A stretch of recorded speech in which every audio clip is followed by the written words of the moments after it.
In the least predictable story that you'll hear all year, it turns out that Donald Trump left his own supporters stranded in the aftermath of a rally that he held, perplexingly, in the Coachella Valley in California. His fans were left at the venue without enough buses to get them back to the parking lot, meaning they had to walk 2 hours at night in the desert to get back to their cars. Here's a video that one Trump supporter posted online.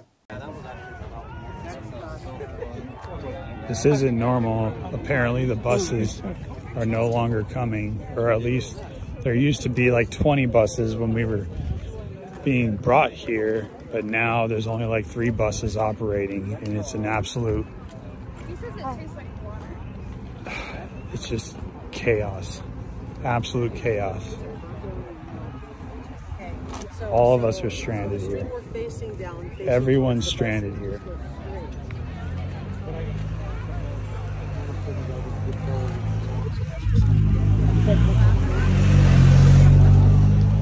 They didn't have much left. Something went wrong.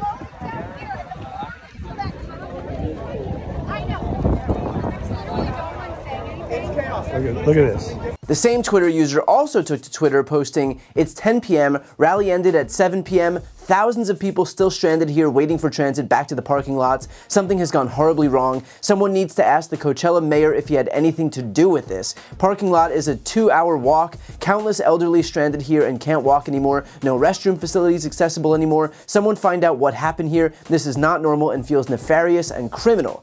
Was just told by a bystander that the sheriff said there's only 1 bus in rotation and turnaround time each drop-off is 30 minutes. These poor people are going to be stranded here early into tomorrow morning. How did we go from 20 to 30 buses down to 1? This needs to be investigated immediately. 2 buses just drove by. Haven't seen any buses for almost 2 hours. Someone please reach out to Sheriff Chad Bianco and President Trump to get to the bottom of this. I think something nefarious went down tonight trying to spark a riot. Everyone's stranded. This is horrible.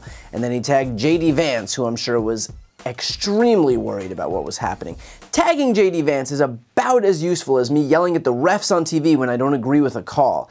And then, of course, the conspiracies continue to roll in. Massive update, the bus driver just shared with us that all of these fuel stations for the buses, not cars, were completely depleted around the event, and they all had to drive 30 minutes away to get refueled. A few of the buses are stranded out on the road right now with no gas. And also, there were apparently 60 buses employed for this event, and the fuel reserves were completely depleted or never refilled before the event. This has to be looked into, followed by another tweet where he wrote, "Smells like sabotage." Because even when there is a simple solution, that Donald Trump didn't give enough of a shit about how his fans got back once he got what he needed, which was their applause, still these people will bend over backwards cooking up conspiracy theories about how actually it's the evil communist Marxist Democrats who are responsible for Trump not getting his fans transportation back to their cars. Even if it's obviously Trump's fault, it's never Trump's fault. And to that exact point, this Twitter user ultimately ended up deleting all of this, explaining how this couldn't possibly have been Trump's fault and it was all just one big misunderstanding and he didn't mean to create any drama. In other words, the guy realized that he was drawing attention to the fact that Trump screwed over his own fans, and rule number 1 in the cult is to protect the cult leader. And so even though Trump's campaign was responsible for the event and having adequate transportation at the event, still these people will bend over backwards to protect him. The relationship that Trump's fans have with him is textbook abusive. He screws them over, and in return, they protect him. Rinse and repeat. And you want to know the most ironic part of all of this? Here's what Trump said about California at this very rally in California. We're going to take care of our farmers. We're going to take care of your water situation. And we'll force it down his throat.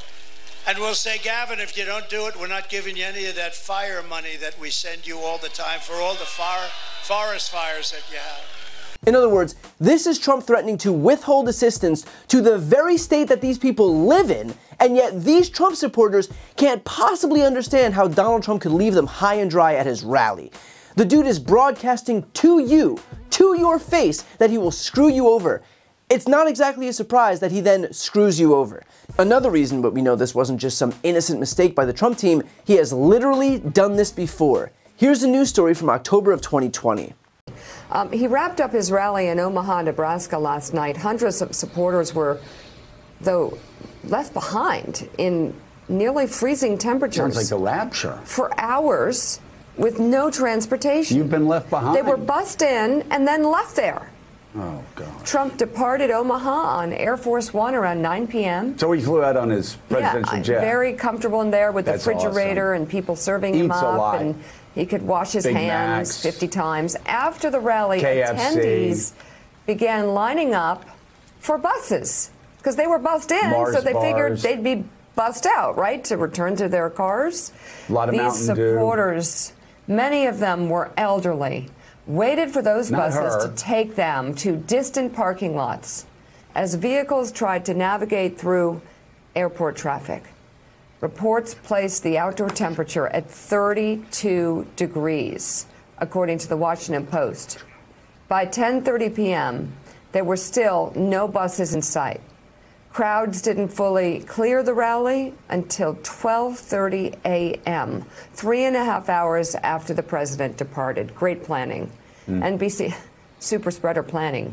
NBC News has obtained Omaha police dispatch calls from Broadcastify that describe at least 7 people being taken to the hospital due to severe temperatures. A political reporter for the Omaha World Herald posted these last night with the message, if you're waiting on someone who attended the Trump rally in Omaha, it may be a while until they get a bus to get out. Traffic along the small roadway to the private side of Eppley Airfield is packed up and buses were having trouble getting through. Nebraska State Senator Megan Hunt tweeted supporters of the president were brought in, but buses weren't able to get back to transport people out. It is freezing and snowy in Omaha tonight. What people will do for this con man, what people have sacrificed is so sad to me. He truly does not care about you. So how many times does this guy have to leave his supporters literally stranded out in the cold before it becomes clear that he does not give a shit about them? And of course, this is just the latest instance of Trump proving his disdain for his fans. The guy has spent the entirety of his campaign hawking straight up junk to his fans for their money. Crypto, coins, $2 bills, NFTs, trading cards, shoes, watches, hats, shirts. Donald Trump views his fans not as people, but as wallets to be turned over and emptied out.